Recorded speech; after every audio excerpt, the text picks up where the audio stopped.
kanyang kapunyagan siya, didawat niya tulubagon sa pagtutlo pag-agat kaniya. Tulubagon ninyo ang pagkatiman kaniya ron magmadunaman sa mga balaw sa Diyos kumara sa bitutlo sa kasabot ba kamo sa inyong tulubagon? Pamamangani ang agmina, hanggang sa matabang sa ginikanan. Hello guys, what's up? What's up madlang people? Ibunyagan diri ang among bata batuta guys, anak sa among silingan. So ninang na po din yung lola. So di ba? Tanawon yung lola guys, murag madre. Murag madre yung lola dira guys. So pero it's okay guys. So kailangan naman talaga pagbinyag nakaputi talaga tayo. So, ayan guys, yung aming bata batuta, laging umiiyak kasi hindi mapalagay. Nainitan kasi yun siya sa suot niya guys. So, iyak siya ng iyak dyan. So, si father, ginawa niya, nagmadali siya Minadali niya na yung aming proseso guys para yung bata magtahimik na. Kahit anong binibigay sa kanya guys, ayaw niya talaga. So ayan. Tahimik na naman siya guys. Tahimik na naman yung aming bata batuta. May nakikita na naman siya. So ayan guys. Tahimik siya kasi nagahumili si father. Nakikinig siya kay father. Pero maya maya yan guys, iiyak na naman yan. Ayan.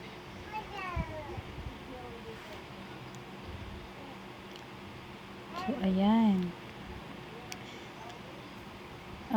Follow my Facebook page guys, Queenie Ann Rosales. My page, Tita Laling, Queenie Ann Vlog, John Relski Rosales. And my YouTube channel guys, please, Queenie Ann and John Rel Official Vlog. Thank you so much sa mga support nyo sa amin. Kahit hindi pa po kami marunong, andyan po kayong sumusupport sa amin. Hindi pa po ako masyado magaling dito guys, pero thank you so much po sa lahat. Sa mga tita ko dyan, sa mga auntie ko, sa aking mga atimar, sa aking friends of friends. Thank you so much sa mga parts. Ayan, hindi na siya umiiyak. Nagkanganga na naman yung bunganga niya guys, kaya iyak ng iyak. Hindi talaga siya mapalagay. Kinuha na naman siya ng nanay niya. Ayan. Ayan na guys. Araw niya kasi. Binyag niya and then birthday niya. Kaya ayan. Sinabay na kasi guys para isahan lang yung ating budget. Ayan. Sinasayaw-sayaw na siya.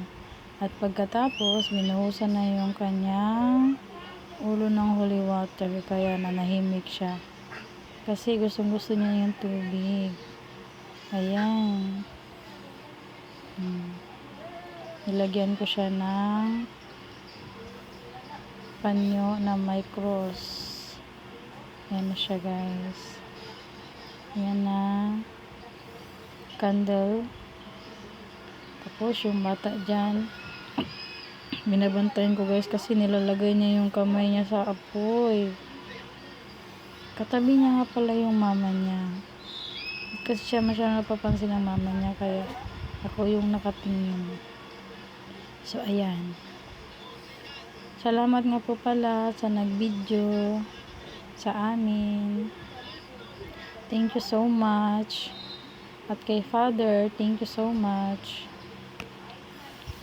So, yun lang guys. Thank you for watching. Please follow, like, and share. Thank you, thank you. Thank you for watching. Bye-bye. Pa-shoutout nga pala sa aking mga friends. Thank you.